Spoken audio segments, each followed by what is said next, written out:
Buenas tardes, bienvenidos todos. Este es un conversatorio dado por los miembros del taller Jorge Ignacio Medina. Es un taller de pintura y dibujo que tiene sede en Caracas. El conversatorio tiene como motivo la exposición El camino hacia la pintura, el aprendizaje de un oficio.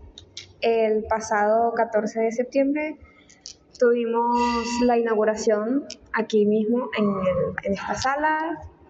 Tal vez hayan escuchado sobre eso.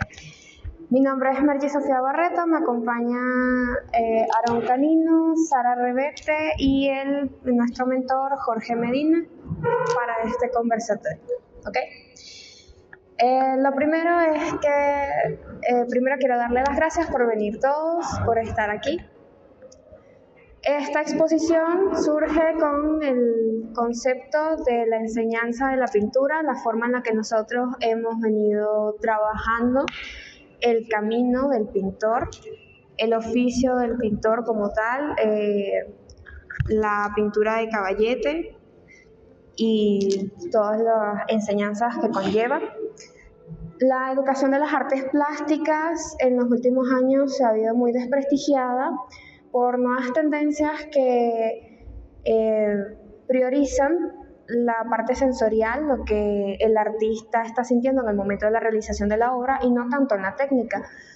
Nuestra postura frente a esto es rescatar más la parte técnica de la pintura, la forma en la que se trabaja desde un principio, con un plan de trabajo, una jerarquía de contenidos, un sistema de referencias que ayuden al estudiante a llegar desde el punto de principiante, de no saber nada, hasta la realización de una obra de autor, una composición propia. Nuestros principales referentes son pintores venezolanos. Tenemos los de la generación del centenario, que son Arturo Michelena, Martín Tovar y Tovar, Herrera Toro y Cristóbal Rojas, y también tenemos miembros del Círculo de Bellas Artes. Tomamos mucha la referencia del Círculo de Bellas Artes debido a que ellos también eran una generación de pintores que se oponían al régimen que tenían en ese momento, la estructura de las clases que tenían en ese momento. Nuestra manera de trabajo, pues como ya mencioné, viene dada por una estructura, un plan de trabajo desarrollado por el profesor Jorge Medina. Y esta exposición, la forma en la que está organizada, es precisamente de manera que se pueda evidenciar este trabajo desde un principio. Cada sección tiene un título por el cual nosotros exploramos la pintura. Cada título venía dado con su respectivo sistema de referencia, su orden de trabajo, su técnica, y nosotros pasamos por cada etapa que se muestra en la sala, hasta llegar a la obra final, una obra de autor que en algunos sitios se puede apreciar. ¿Okay? Le doy la palabra a Aaron Canino, que nos va a hablar de la museografía. Bueno, buenas tardes, bienvenidos, de nuevo gracias por venir. Bueno, la museografía fue algo retador por la sala, es bastante grande, pero es algo que se solucionó muy bien. Logramos hacer una museografía, depende a lo que necesitábamos, que en este caso es mostrar la forma en cómo se trabaja, también poniendo textos para explicar exactamente en cada sección qué cosas se hacen, como por ejemplo en academia el tema del size, el puntillismo, explicando qué realmente es el puntillismo, y demás. También tienen, como lo dijo mi compañera, las secciones están divididas vamos a decir, de principio a fin. Comenzamos por el tema de academias y así vamos escalando diferentes temas hasta que llegamos a lo que es figura humana, y ya de ahí, bueno, cada quien escoge realmente en qué se queda, pero así está dividido la enseñanza para aprender bien lo que es el oficio de la pintura. Buenas tardes, yo les voy a hablar más que nada de mi experiencia en este taller. Más que nada, yo fui una de esas personas que entró al taller sin saber nada, absolutamente nada de pintura. Es bastante el impacto en la enseñanza. Como mencionó mi compañera, actualmente la enseñanza de la pintura se ha visto muy transversada, más que nada en la parte de la pintura. En el arte general, pero en la pintura nos estamos enfocando. La parte de la técnica es muy importante, o sea, el tratamiento que conlleva y el estudio, no solamente de la práctica, sino de la teoría. Como habló mi compañera, pues de los referentes. Algo muy importante es los referentes venezolanos. Eso es algo que para mí fue un gran impacto, porque yo siempre conocí a pintores externos, europeos más que nada, por supuesto. Pero el hecho de ver las obras, la inmensidad de las obras de pintores venezolanos, Michelena, Cristóbal Rojas o el Círculo de Bellas Artes, que netamente son nuestros referentes, lo sientes más cerca, te sientes capaz de aprender y el realizar esas obras, por supuesto, a través del estudio. También el hecho del estudio, que es un estudio detallado y lento, es decir, tú no vas a ver los resultados de un día a otro. Es una constancia y una disciplina con uno mismo, que esa es otra cosa de que nos estamos emprendiendo ahorita. El hecho de seguir esta disciplina ya después de ver clases académicas me refiero a la universidad, es el hecho de con uno mismo, la constancia es el hecho de que si no me sale bien un trabajo, tengo que seguir trabajando con él, no dejarlo porque no me sale bien o porque no se ve bonito. Esa es otra cosa que es una palabra que pusimos mucho en duda. El hecho de, no es cuestión de ser bonito o no, sino que está hecho con las herramientas que se están empleando. Esa es otra cosa que hemos utilizado en la evaluación de todas estas obras. No se trata de me gusta o no, que es algo que se ha manejado mucho actualmente en el arte. Se trata de si cumple con todas las características, netamente, en este caso, de la pintura. O en el dibujo, que también es algo que me surgía la duda de qué diferencia hay entre el dibujo y la pintura. Y me di cuenta que realmente la diferencia entre ellos es netamente el material. Es decir, el dibujo se realiza con materiales secos, o es una técnica seca, grafito, lápices de colores, y pues la pintura, pues una técnica húmeda. Pintura, el óleo, acuarela o guache. Entonces, la diferencia solamente es en el tratamiento. Es decir, cada uno tiene sus características propias para utilizarlo, pero prácticamente la diferencia es el material, pero el desarrollo es el mismo. O sea, sigues trabajando buscando volúmenes, buscando luces, buscando ese realce de buscar la figura, no mediante un contorno o diferenciar de la figura del fondo, sino trabajarlos como uno solo, es decir, generar un ambiente y una atmósfera. Entonces, para mí esta exposición, con todo lo que ya dije, es muy bonito el hecho de mostrarlo y traerlo aquí a mi pueblo, porque yo soy de San Antonio. Esta es una de nuestras primeras exposiciones aquí en San Antonio, nuestra tercera este año, entonces es muy importante para mí el mostrarlo aquí, porque por supuesto en Caracas, donde hemos tenido otras exposiciones, muchas personas no han podido llegar. Entonces, aquí es como las personas que se quieren atrever y ven el proceso de la cual hemos trabajado y todos nosotros en este tiempo. Entonces, para mí es un gran peso importante el hecho de que mi familia y amigos de mi familia estén aquí acompañándonos el día de hoy. Así que gracias. Bien, bueno, voy a tratar de hacer como un compendio de lo que hablaron los muchachos. Para los que no me conocen, bueno, mi nombre es Jorge Medina y el taller pues lleva mi nombre. ¿De dónde sale todo esto? En primer lugar, venimos de la misma universidad. Yo estudié en el Instituto Universitario de Estudios Superiores de Artes Plásticas Armando Reverón. Eso es lo que hoy en día se conoce como la UNEARTES, ¿no?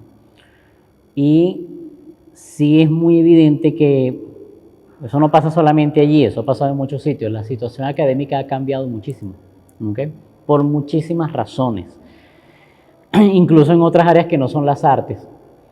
Pero me di cuenta, ya tengo ya 15, 16 años, ¿no?, en docencia, ¿sí?, y muchos más años pintando. Y sí me he dado cuenta de cómo ha cambiado el tema de cómo se da una clase de pintura, ¿no? Cuando yo conozco al grupo hace 2 años, ¿cuánto? Más o menos, algo así, exacto. Por cosas de la vida, pues parece ser que con ellos puedo llegar a darle, vamos a decir que conclusión o terminar de darle forma a una manera que yo he venido cultivando de cómo se debe dar la pintura, cómo se debe enseñar el dibujo y la pintura, ¿no? Que obviamente eso es una mezcla de cómo yo veo el arte, cómo lo practico y cómo me enseñaron a mí, por supuesto, o cómo hubiera querido que me enseñaran a mí en algún momento. Entonces, más o menos eso es lo que he tratado de hacer con ellos, otros alumnos también de otras instituciones. Y como vemos que las instituciones se nos quedan cortas, es decir, ¿a qué me refiero con que se quedan cortas? Mucha gente que viene a las exposiciones, como dijo Sara, ya esta es nuestra tercera exposición, viene una cuarta, nos ofrecieron exponer en la colectiva de la Universidad Nacional Abierta en noviembre, que es una exposición de mucho prestigio, eso para nosotros es un gran honor, por supuesto, allá en Caracas. Pero una de las cosas que me he podido dar cuenta es que la gente viene y cuando conversa con ellos le pregunta, ajá, ¿dónde estudias? Porque yo quiero aprender esto. Y claro, inmediatamente ellos cuando van a responderse, bueno, ¿qué digo? ¿Digo en la universidad donde estudio, donde nos conocimos, o digo lo que usted nos ha enseñado aparte? Entonces, por justicia propia y para evitarle un problema a esa persona, pues digan que estudien es conmigo, preferiblemente, porque los planes de estudio de las universidades ahorita no son así, ¿no? Son muy distintos, son muy diferentes. Y es donde surge eso que está allí en ese texto, de lo que hablaba Mary en un principio, que es que la manera de dar pintura ahorita se está yendo como a otro lado, muy lejos del origen de lo que es la pintura, ¿ok? Ahorita la pintura pareciera ser más bien un tema de simplemente sensaciones y simplemente tratar de explicar conceptos que al parecer nadie entiende porque nadie es muy inteligente para ese tipo de arte. Entonces como que se aleja de nuestras raíces. Entonces como que nosotros llevamos a nuestra tía, a nuestra mamá a una exposición y tenemos que explicarle todo aquello. No, la idea es que ella disfrute y ve y diga, me gusta, no me gusta, mira, parece tal cosa, mira, yo me gustaría tener eso en mi casa. O sea, que lo vea como más cercano, que lo vea como un poco más familiar. Que cuando de repente vean un paisaje pintado por Aarón diga, ay, mira, eso se parece cuando uno va para Carúpano, no sé, así no sé el sitio, pero que por lo menos crea una sensación de ese tipo en la persona y no una sensación de que no entiende lo que está pasando, ¿ok? Y que vayan a pasar un momento incómodo en una exposición. Entonces, eso es un poco la idea de el método que yo he venido haciendo con mis alumnos, ¿no? Sí he tenido oportunidad, por supuesto, de llevarlo a cabo en las instituciones de lo que se conoce el nivel de técnico medio, sobre todo la Escuela de Artes Plásticas de Barcelona, Armando Reverón, la que está allá en Anzoátegui. Yo trabajé unos 5 años allá y tuve oportunidad de poner muchas de estas cosas en práctica hasta cierto punto. Alumnos particulares que yo tengo allá en Caracas, que con más libertad he podido trabajar estas cosas y, por supuesto, con ellos ahorita. Y la idea mía es un poco tratar de nivelar lo que se encuentra ahorita en el ambiente de las exposiciones y de los museos. O sea, sí, los artistas que hacen otro tipo de arte, a ese arte abstracto, una instalación, un performance, algo que quizás es un poco complicado que entender, claro que sí, tienen su derecho de hacerlo, ¿cómo no? El problema es cuando todo el ámbito se nos convierte en eso. Eso es como que si yo dijera que todo lo demás está prohibido y lo único que se permite ahora es lo que a mí me gusta. No, no debe ser así, porque no puede ser la única manera como yo pienso, ¿ok? Se supone que hay otras mentes en esto. Pero yo sí me di cuenta que esto hacía falta. O sea, sí me di cuenta que pasábamos rato yendo a los museos y no conseguíamos cosas como esta. Y solamente se le dejaba esto a los considerados clásicos, que son los que nosotros mencionamos, la generación del centenario y el Círculo de Bellas Artes. Y fíjense que cuando revisamos, por ejemplo, la influencia que esos artistas han tenido en nosotros, por ejemplo, nosotros sabemos cómo era el rostro de José Antonio Anzoátegui, cómo era el rostro de Urdaneta, cómo era el rostro de Bolívar, cómo era el rostro de Sucre, los demás. Es por ellos. Ellos son los que agarraron en algún momento determinado, en la época de Guzmán Blanco, por ejemplo, con esa política que él, mucha gente dice que él la trajo de Europa y todo lo demás, como sea, pero total que sí dio resultado. Y era como, vamos a educar a la población. ¿Quiénes fueron sus próceres? Vamos a hacer unos grandes cuadros de quién es Miranda, cuál fue la batalla de Carabobo, cuál fue la batalla de Junín, y que la gente se empiece a reconocer en ellos mismos. Y fíjense que ese es el gran legado que ellos nos dejan. Ya cuando los vemos como pintores, sí, cómo no, hay paisajes, hay naturalezas muertas hechas por Arturo Michelena, Rojas, Herrera Toro y Tovar y Tovar, que son los 4 conocidos de la generación del centenario, que sí, cómo no, son paisajes bellísimos, no son naturalezas muertas bellísimas, pero el gran legado que ellos nos dejan a nosotros es que nos dan a conocer un mundo que nosotros no vivimos y que gracias a ellos nosotros tenemos donde vernos en un espejo, ¿okay? Que es el mundo, en el caso de Tovar, los próceres, por ejemplo. Más adelante viene el Círculo de Bellas Artes. Por cierto, para los que no lo saben, se le llama, en la historiografía de la pintura venezolana y del arte venezolano, se le llama Generación del Centenario a estos 4 grandes pintores, porque es una exposición que hacen en Caracas cuando el gobierno de Guzmán Blanco, 1870 y algo, por el natalicio, los 100 años del natalicio del Libertador. Y ellos son los premiados en ese salón, en ese concurso. Se le dice salón a los concursos de pintura. ¿Okay? Así como hay concursos de belleza, concursos de robótica, hay concursos de pintura. Y tenemos siempre la pretenciosa tradición de decirle salón, para quizás tratar de diferenciarnos de los demás. Pero es un concurso de belleza, tal cual. Sí, tal cual. Ajá. Y allí los que salen premiados son estos 4 grandes artistas. El mayor de ellos, Tovar y Tovar, que ya era un artista consumado. De hecho, la firma del Acta de la Independencia que nosotros conocemos de Tovar y Tovar tiene una medalla de oro en una competición en París, incluso. O sea, son pintores que llevaron la gloria universal, no solamente aquí. ¿Okay? Michelena, que es el autor del Miranda en la Carraca que todos conocemos. Cristóbal Rojas, el de muchos cuadros también muy conocidos. Y Antonio Herrera Toro, también, por ejemplo, el del cuadro de Ricaurte en San Mateo, que es de él. Ellos son los que también instauran la enseñanza de la pintura aquí en Venezuela, por órdenes de Guzmán Blanco, por cierto. Y es donde empieza esa tradición, que de dónde vienen las academias, de dónde se empieza a enseñar el arte, por lo menos en cuanto a política de Estado. Anteriormente existía, era alguien que pintaba, y bueno, si tú querías aprender a pintar, bueno, ve a su taller los días tal que él te pueda atender y poco a poco él te va a ir enseñando lo que él puede. Pero no había una política de Estado para eso. Es a partir de Guzmán Blanco que eso se inicia. Ese es uno de los grandes aportes que hace el gobierno de Guzmán Blanco. ¿Okay? Se le conoce a Guzmán Blanco por el decreto de instrucción pública y obligatoria, pero en el mundo de la pintura creo que es al presidente que más se le debe, porque es realmente el que logra hacer como una especie de génesis de todo lo que tenemos hoy en día. ¿Okay? 50, 60 años después viene lo que se conoce como el Círculo de Bellas Artes. Ya estamos hablando de los tiempos de Cipriano Castro, Juan Vicente Gómez. ¿Okay? Leoncio Martínez, un gran dibujante, caricaturista de esa época, ya teníamos muchos periódicos y él era un destacado humorista gráfico.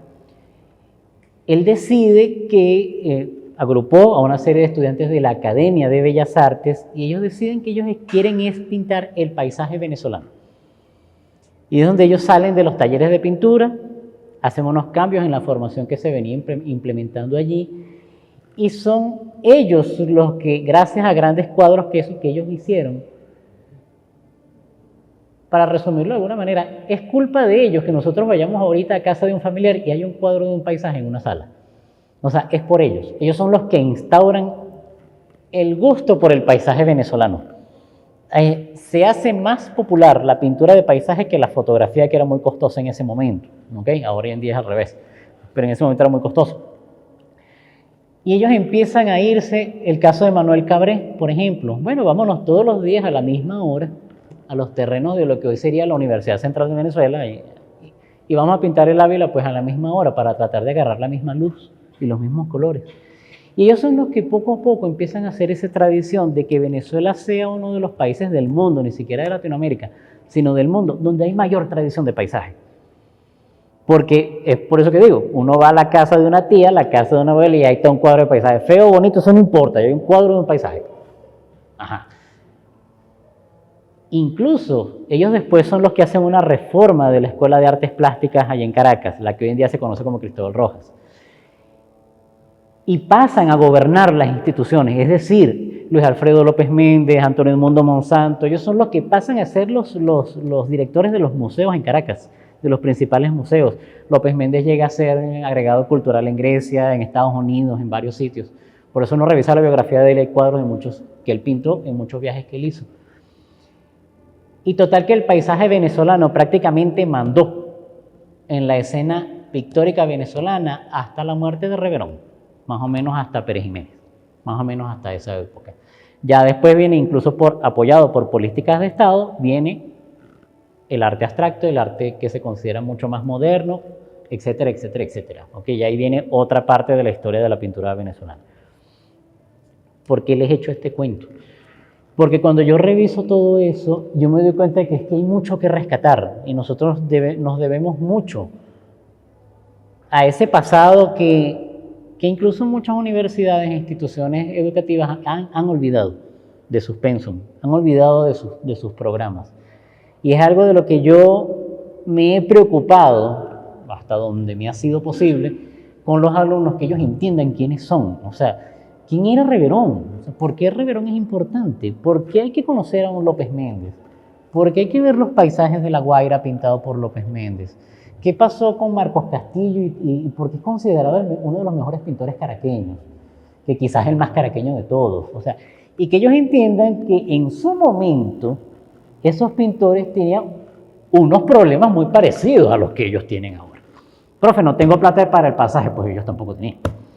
O sea, profe, no tengo problemas en cuanto a la pintura porque se me tranca esto y esto y esto. Bueno, esos son problemas que se le presentan a los pintores ya, porque ya están ustedes en ese nivel. Y claro, para mí ya un poco la idea es tratar de llevarle a ellos lo que a mí me ha funcionado.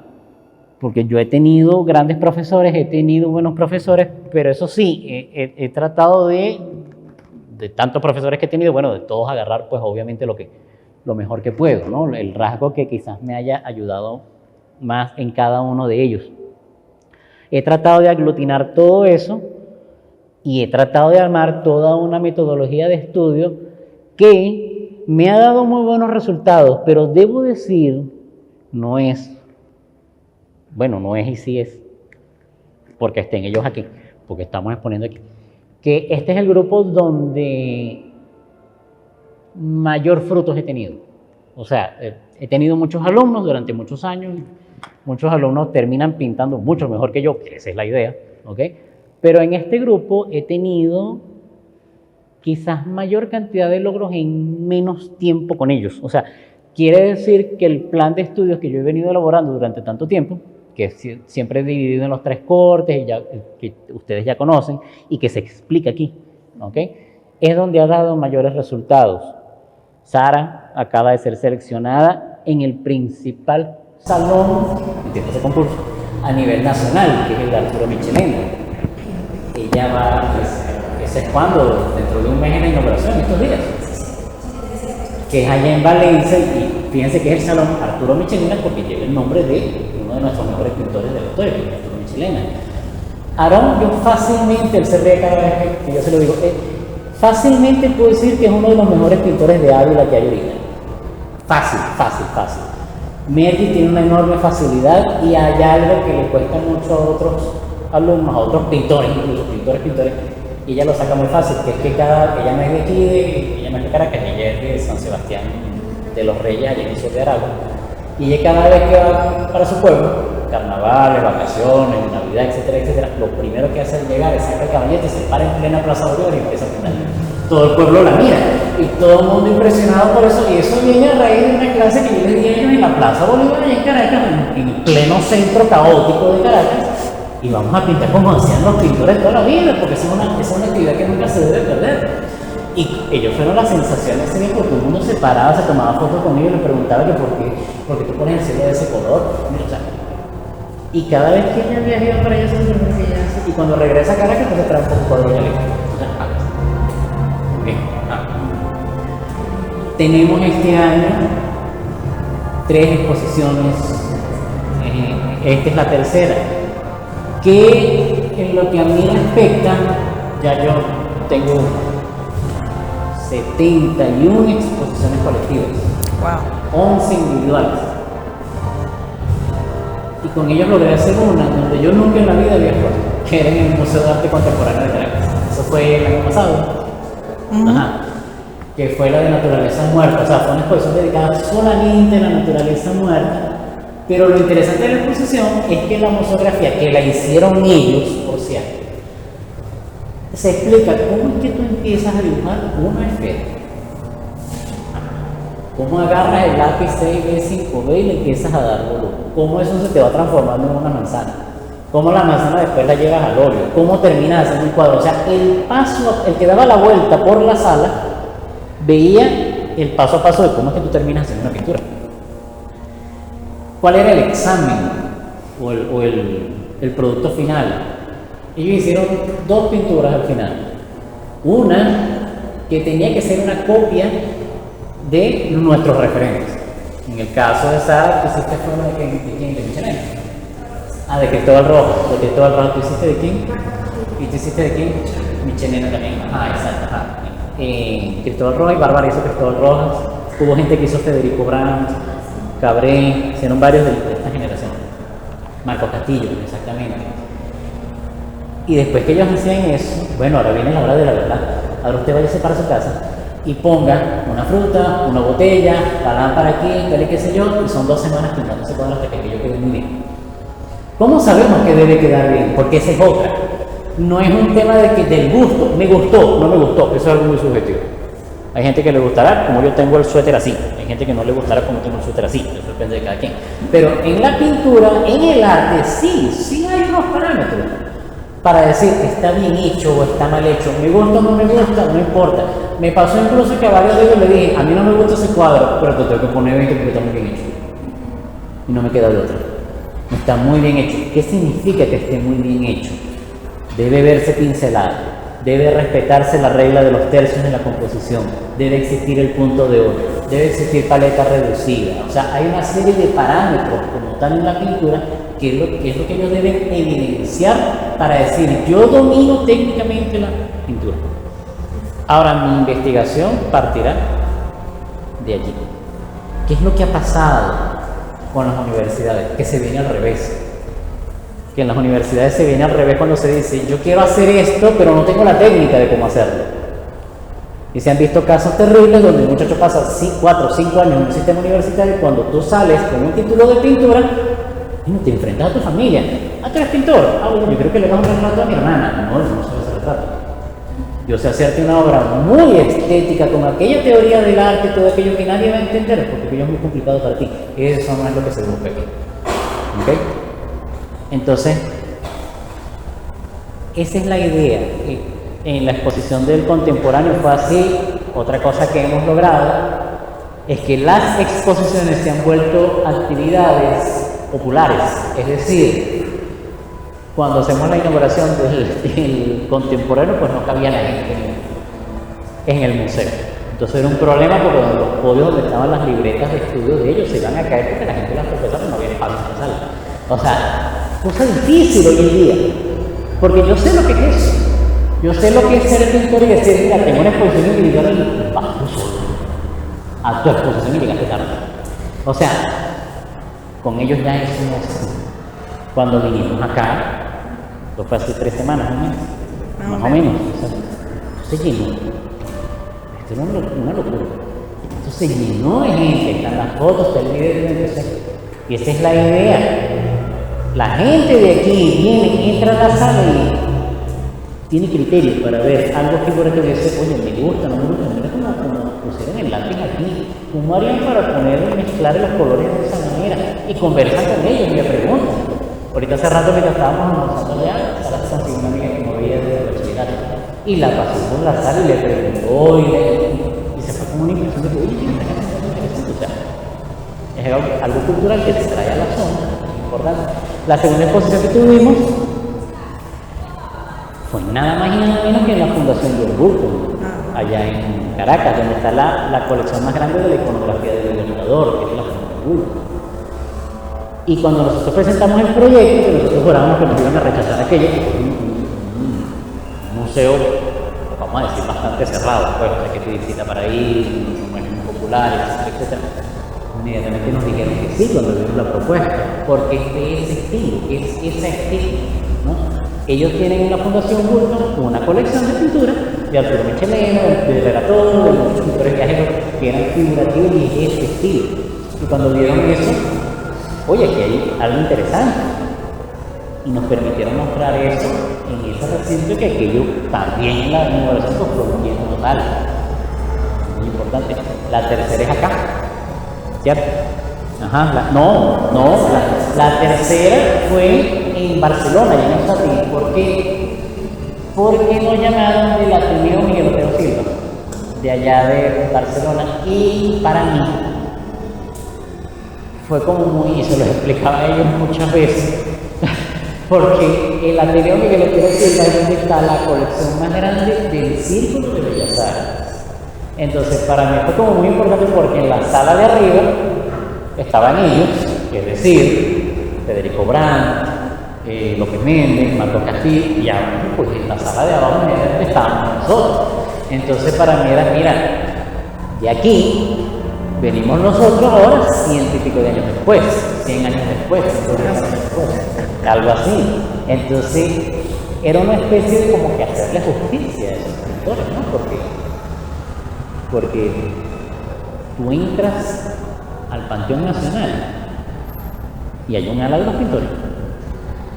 Entonces la pintura no es una cosa tan tonta como se cree, ¿no? O sea, entonces ahí donde yo les digo a ellos, miren, yo siempre les repito, yo sé que ustedes son muy jóvenes, pero entienden que estamos haciendo la universidad. Y yo, sí, profe, sí sabe ahora. Yo siempre digo, no, que lo están viendo, o sea, ajá. ¿Qué viene ahora? ¿Cuáles son las perspectivas? Vamos a... ¿Tienes ahí tu libreta? Déjame tu libreta, por favor. Este es otro logro que yo creo que fue el primer logro. Un estudiante de ingeniería, arquitectura, medicina, carreras famosas por ser complicadas, difíciles. Sí, la primera impresión que tiene un estudiante de eso es que el estudiante no duerme. Tiene que trasnocharse mucho y todo aquello. Pero una de las cosas que he logrado con ellos también es que no duermen, estudien bastante y que ellos tengan siempre evidencia. Este es el día a día de ellos. Antes de hacer ellos cualquier cosa, primero paso por aquí. O sea, este es el cuaderno de ellos, lo que se llama el diario. Este es el diario de ellos. Estas son las clases de nosotros, donde ellos anotan todo, hacen sus caricaturas. Ajá. Hacen ensayos antes de ir a la pieza grande, de los otros que los estudios de color, que eso no es tan sencillo poner amarillo donde hay amarillo, o sea, es complicado. Ir a los museos a tomar apuntes, ir a una estatua y tratar de dibujarla hasta que se parezca lo suficiente y estén bien utilizados los elementos de expresión, todo aquello. Que ellos investiguen y ellos saquen sus propias referentes. Profe, me gusta esto y me atrae y quiero hacer esto. Pero ¿por qué? Bueno, ahí viene el descubrimiento de cada uno de ellos. ¿Esto es aquí en San Diego? San Diego, exacto. Que ellos pintan por aquí también. Entonces, yo con ellos ya estoy logrando también que poco a poco el estudiante de pintura se convierte en esto. No en un muchacho que anda por ahí sin mucho rumbo, no, sino en una persona que pasa el tiempo en esto full y que cuando ve una película, inmediatamente ve una escena que tiene buena o mala composición. ¿Y cuál es la paleta de colores de esa película en El Padrino? Y voy a ver una película de ciencia ficción. Ajá, ¿y qué paleta de colores utilizaron? ¿Y dónde está el punto de oro en esa escena que es tan llamativa? ¿Ok? Ajá, exacto, si es vertical, si es horizontal, ¿y por qué lo hicieron así? O sea, ¿qué viene ahora entonces? Cada uno de ellos ya está haciendo su propio estilo. Ya tienen todos como una base, por supuesto que seguimos pintando, yo siempre me preguntan, profe, ¿cómo va esta pintura, cómo va aquella? Siempre seguimos viendo clases, pero ya ellos tienen una base para ellos empezar a desarrollar cada uno su propio estilo. Tengo a María, tengo a Jesús, que son, ¿y quién más? Ellos dos que son ganadores de premios. Jesús ganó un premio para participar en una revista, su cuadro va a ser publicado en una revista, y María ganó y va a participar en Michelena, y Jesús María ganó un concurso de paisaje, de acuarela, exacto, que para mí como pintor y de paso paisajista, pues eso es un gran logro. ¿Qué viene ahora? Para nosotros es importante dejar evidencia de todo esto. Por eso un conversatorio, por eso se graba todo, por eso hay fotos de todo, por eso hay catálogos de la exposición que en un rincón tienen un código extraño que dice depósito legal. Eso quiere decir que eso va por una biblioteca y legalmente existió. ¿Okay? El investigador que quiera averiguar sobre dentro de 50 años cómo estaba el mundo de la pintura en Venezuela en el 2024, se mete en una biblioteca y nos consigue a nosotros. Y ahí salimos. ¿Y qué viene ahora? El documental de la exposición del Bulton, el documental de la exposición de Barcelona, el documental de esta exposición de acá, que van a estar videos disponibles en las diversas redes, en las diversas plataformas. Y esa es un poco la idea del taller, ¿ok? Hacerle justicia a todos esos profesores de pintura que desde Antonio José Carranza, antes de Guzmán Blanco, que fue el primero que se conoce de haber organizado exposiciones. Estoy hablando de 1840 y tanto. Después pasando por Herrera Toro, después pasando por Antonio Edmundo Monsanto, que ellos son los tres grandes profesores de la historia de la pintura en Venezuela. ¿Okay? Antonio José Carranza, Antonio Herrera Toro y Antonio Edmundo Monsanto. Y la idea es como hacer una especie una especie de justicia a ellos, ¿no? Y volver a traer un poco la sistematización de la enseñanza de la pintura. Ya vienen por allí unos manuales, que es la colección Talleres Jorge Ignacio Medina, son 26 libros. Eso fue un trabajo hecho en pandemia y durante todos estos años de dar clases, donde se sistematiza todas las técnicas.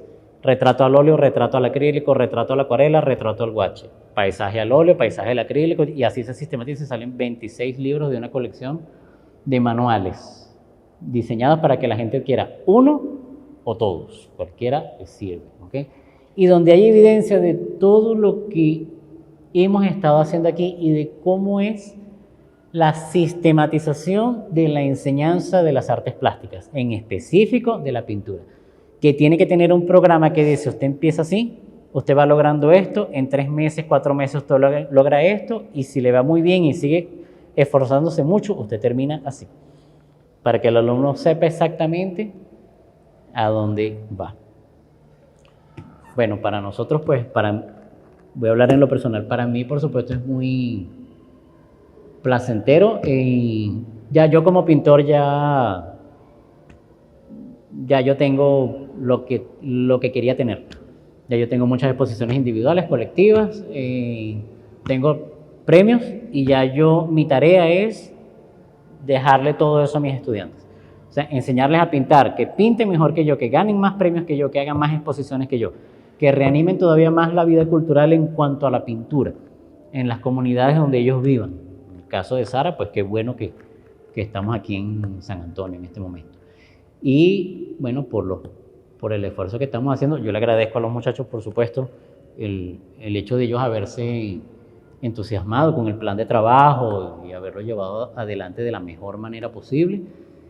Y bueno, los felicito a ellos por este trabajo. Las exposiciones las montan ellos. Cuando nosotros hemos ido ya a los museos, todo el trabajo cae en ellos. Nosotros lo que hacemos en los museos es pedir permiso, que se puede hacer, que no se puede hacer, pero ellos de una vez diseñan todo.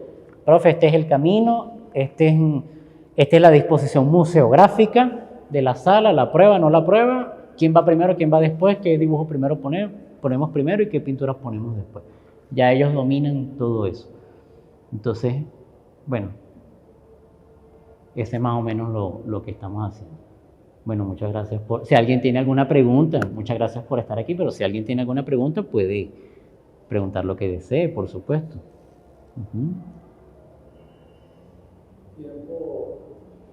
¿Cuánto tardaré yo en hacer una artista así, para lograr pintar? Esto es 3 meses. Esto sí. Esto es 3 meses, sí. Pero hay un detalle.